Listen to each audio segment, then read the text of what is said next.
So on Friday night in Miami, live on Netflix, we have the biggest mismatch in boxing history taking place with Jake Paul taking on Anthony Joshua. And it's all a bit retarded. So retarded, in fact, Jake literally went all cerebral palsy on AJ during the face-off. And that, for me, just sums up this whole promotion, this whole fight. It is all just stupid. I mean, I think it's a real fight. I've never bought into this bullshit that all of Jake's fights are fixed. I don't think he's had to fix any of his fights. I mean, he's fighting has-been boxers, MMA fighters who aren't strikers and who are old. He's even fought basketball players. So for me, I don't think Jake can fix these fights like people think he can. And also, I don't believe AJ would agree to that. I mean, it's not a normal fight in the sense that it's a heavyweight matchup. There is a 245-pound weight clause, but that's not going to make a difference. AJ looked really good in the Usyk rematch, weighing in at 244.5 pounds. So I think ultimately Jake can put in restrictions, but it's not going to make a slight bit of difference. It's a 22-foot ring rather than a 20-foot ring. Whatever, it could be a 100-foot ring. And as soon as AJ lands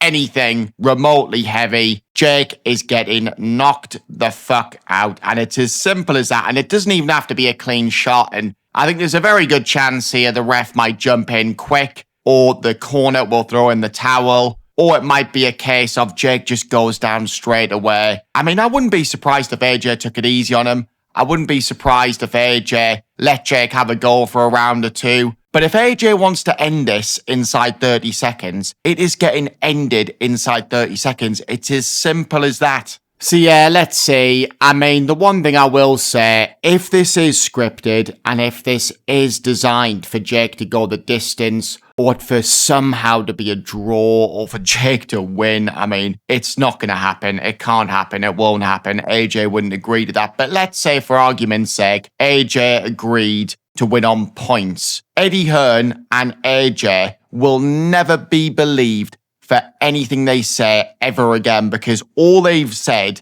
is that, do you honestly think we would script this? And if AJ genuinely goes the distance with Jake and he can't get him out of there and it's not scripted, he needs to retire. But also, if he's agreed to a fight that is scripted with Jake, fuck off, AJ. You're done, mate. Not interested.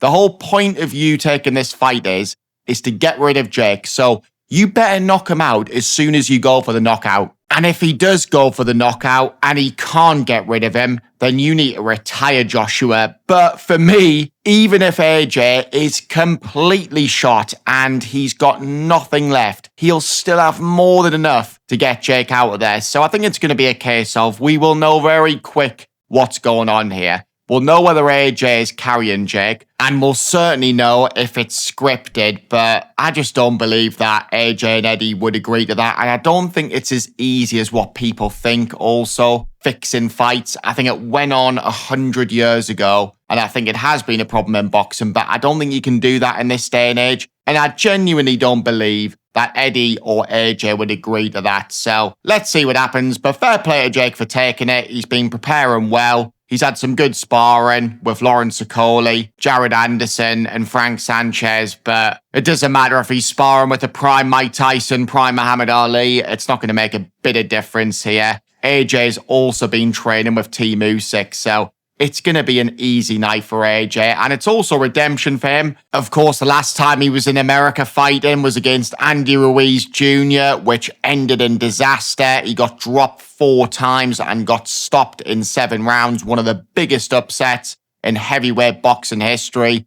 So my God, if Jakey Boy does pull this off, AJ will never want to step foot in America again. He'll probably move to another planet. Thankfully for him, that is never going to happen because he can't lose this. So yeah, I think AJ will be looking forward to putting that right and winning back the American fans. It's mental how many American boxing fans don't rate AJ, as if he didn't avenge that Ruiz loss and as if he isn't still a 2-time unified heavyweight champion of the world. I mean, he's always going to have those accomplishments, gold medalist in the Olympics, and got some really good wins on his record against Joseph Parker, Alexander Povetkin, Dillian White, Vladimir Klitschko, who could forget that epic war? Charles Martin, what a win that was. Well, maybe not so much. But yeah, ultimately, it doesn't matter what Jake does. There is levels in boxing, and Jake isn't awful. I liked it when he came out and he said, look, I'm not just a YouTuber, I'm a boxer,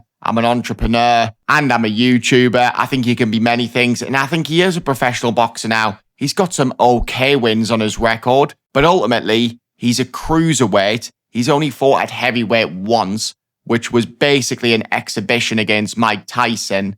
So he's going to get badly hurt here. And I've said this from day one. There's a real good chance that this could be fatal, which would be awful for boxing. So hopefully Jake gets knocked out, but gets knocked out and he's fine after. He gets taught a lesson. And if you play silly games, you win silly prizes. But hopefully it's not a silly prize in the sense that he's going to be in a wheelchair for the rest of his life. And it's a silly prize of him getting splattered. But ultimately, he's fully 100% healthy afterwards, because that would just be awful for the sport. And I know people hate Jake Paul.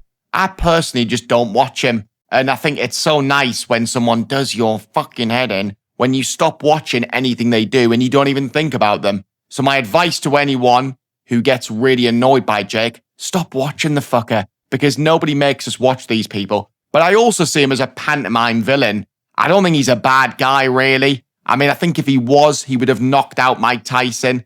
He is a bellend, but he doesn't deserve to die. So let's hope whatever happens here, Jake is okay after, but also, at the same time, he has been a knob over the years. So come on, AJ, knock him out, but don't kill the prick. So yeah, let me know what you think in the comment section below, guys. Are you with me? Do you think Jake's going to win this early? Do you think AJ has no chance? I just can't see a way Joshua wins this. I really don't. So I hope you all enjoy the fight. I think it's going to be a pile of wank. I think AJ will probably throw a jab to the body, and I think Jake will go down and he won't get back up. Or it'll be a case of the ref stops it straight away. Or it might just be a case of AJ lands a body shot that doesn't even look hard, and everyone's going to say it's fake after. But in reality, it probably is a case of Jake can't actually get up from that, in which case that's going to be a bad scenario for Jake, because if it's a body shot, I don't think the casuals will understand